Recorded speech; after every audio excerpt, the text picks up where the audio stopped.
ఈ వీడియో ఏంటంటే అండి మా పేరెంట్స్కి చిన్న సన్మానం అని కాదు కానీ చిన్న సాటిస్ఫాక్షన్ అండి. ఎందుకంటే నలుగురు పెళ్ళిళ్ళు అయినాయి. అంటే ఇది చెల్లి అప్పగింతల నెక్స్ట్ డే మా చిన్నమరిది వాళ్ళ సిస్టర్ అన్నారట, ఈ కాలంలో మీ అత్త మామలు గ్రేట్ రా, నలుగురు అమ్మాయిలు పెళ్లి చేయడం అని. అంటే లేదు అక్క, మా అన్నలు వదినలు కూడా చాలా గ్రేట్, వాళ్ళకు కూడా సన్మానం చేయొచ్చు అని అసలు మాకు తెలియకుండా ఈయన ప్లాన్ చేసిండు. అంటే నాకు ఒక్కదానికి చెప్పిండు అనుకోండి. సరే అనేసి ఇంకా ప్లాన్ చేసినాము. మా చిన్నమరిదికి డ్యూటీ ఉండి ఆయన రాలేదు. చెప్పడం అని కాదు కానండి, ఇప్పుడు మేము మంచోళ్ళు అన్నట్టు, అంటే అందరి గురించి చెప్పట్లేదు నేను, మంచోళ్ళు అన్నట్టు నాకు ఇప్పటికి దొరికిన వరకు అయితే మా ముగ్గురు మరుదులు మంచోళ్ళేనండి. నన్ను ఒక సిస్టర్ లాగానే చూస్తారు, నేను వాళ్ళని ఒక బ్రదర్ లాగానే చూస్తాను. అయితే ఈ వీడియోలో నేను చెప్పదలుచుకున్నది ఏంటంటే, మా పేరెంట్స్ ముఖ్యంగా మా నాన్న కానీ వాళ్ళ లైఫ్లో వాళ్ళు లేరు, మేమే ఉన్నాం అన్నట్టు. అంతలా వాళ్ళు కష్టపడ్డారు. సేమ్ అదే వేళ మమ్మల్ని పెంచారు. ఎవరి పేరెంట్స్ అయినా పెంచుతారు, కానీ సందర్భం వచ్చింది కాబట్టి నేను చెప్తున్నాను. ఇది ఏదో మా నలుగురు పెళ్ళిళ్ళు అయినాయి కాబట్టి సంతోషం కొద్ది వీడియో చేస్తున్నా. ఈ వీడియోకి వాయిస్ ఓవర్ ఇస్తుంటే కూడా నాకు కళ్ళల్లో నీళ్ళు తిరుగుతున్నాయండి. ఇంకా చిన్నగా ప్లాన్ చేసినాము. ఇంకా అయితే ఒక చిన్న ఇన్సిడెంట్ ఏంటంటే, 1, 2 చెప్తాను నేను మీకు. అయితే చిన్నప్పుడు మా నాన్నని ఏదైనా పండుగ వచ్చింది, డ్రెస్సెస్ కొనియావా నాన్న అంటే, మా నాన్నకి 2 యాంగిల్ ఉంటుండే అండి. అది ఇప్పటివరకు నాకు గుర్తు. నా యాంగిల్ చూసి మాట్లాడుర్రి అని అంటుండే.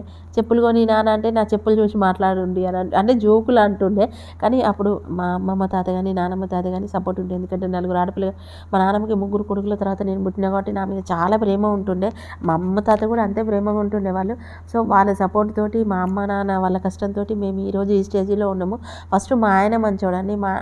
మంచోళ్ళే దొరుకుతారు అన్నట్టు.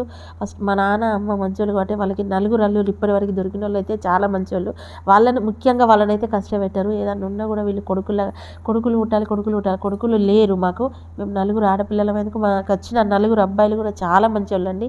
ఇప్పటివరకు అయితే ఇట్లా నడుస్తుంది. ఒక చిన్న ఇన్సిడెంట్ ఏంటంటే అండి, మా నాన్న చిన్నప్పుడు నన్ను కరీంనగర్ తీసుకొస్తే నాకు ఆకలి అవుతుందంటే మా నాన్న ధూపు అవుతుంది అన్న అంటే ఏం చేసి నోట్లు తీసుకొని టిఫిన్ చేపించి నీళ్ళు ఆపిస్తారు కావచ్చు అని అనుకున్నా.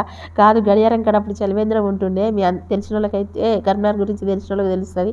ఇప్పుడు అంటే ఎక్కడంటే అక్కడైనా కానీ ఎక్కడో షాపింగ్లో ఉన్న మమ్మల్ని గడియారం కాడికి తీసుకొచ్చి ఆ నీళ్ళు తాగిపించి ఇంటికి తీసుకువెళ్ళి తప్ప హోటల్కి తీసుకోవాలి, ఛాయ్ తాగిపోయలేదు. అంటే మా నాన్న అప్పుడు అంత సేవ్ చేసాడు, అప్పుడు అంత కష్టపడ్డాడు. అంటే అదేదో కామెంట్ చేయడానికి అని కాదు, కానీ ఆయన అనుభవం అట్లా అన్నట్టు. అంటే పైసలు ఎందుకు వృధా చేయడం అని చెప్పేసి వేస్ట్ ఖర్చు అస్సలు చేయడు మా నాన్న. ఇంకా మేము చేస్తాము, పైసలు కాపాడరు అని ఇప్పటికీ కూడా మా నాన్న చెప్తారు. కానీ మేము ఏంటంటే అప్పుడే అరకొర బతుకులు కదా అని ఇప్పుడు కొంచెం మా పిల్లల విషయంలో మేము ఆలోచించామన్నట్టు.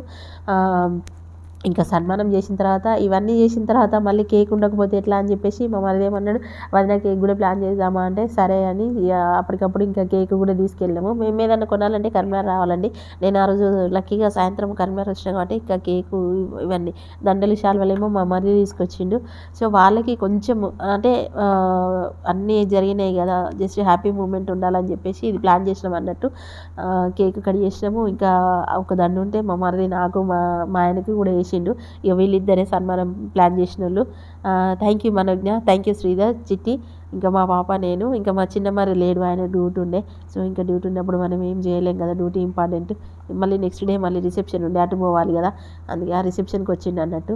ప్రతి పేరెంట్స్ యొక్క వాళ్ళది ఇంటెన్షన్ ఏముందంటే, మనం మంచిగా లేకుండా మంచిగా, కానీ మన పిల్లలు వాళ్ళ లైఫ్ మంచిగా ఉండాలని ఆలోచిస్తారు. మా పేరెంట్స్ ఏంటంటే కొంచెం ఎక్కువ ఆలోచించారు. అందుకే మేము ఈరోజు ఈ స్టేజ్లో ఉన్నామండి. ఇంకా వాళ్ళకు ఇంతకంటే మనం ఏమి ఇవ్వలేము. యాక్చువల్గా నాకు 60 పూర్తి కూడా ప్లాన్ చేద్దామని ఉంది, కానీ ఇంకా మా నాన్నకి 60 ఇయర్స్ రాలేదు. 60 ఇయర్స్ వచ్చినాక ఖచ్చితంగా 60 పూర్తి చేయాలి. బ్లెస్ చేయండి ప్లీజ్. Thank you. సపోర్ట్ చేయండి. సబ్స్క్రైబ్.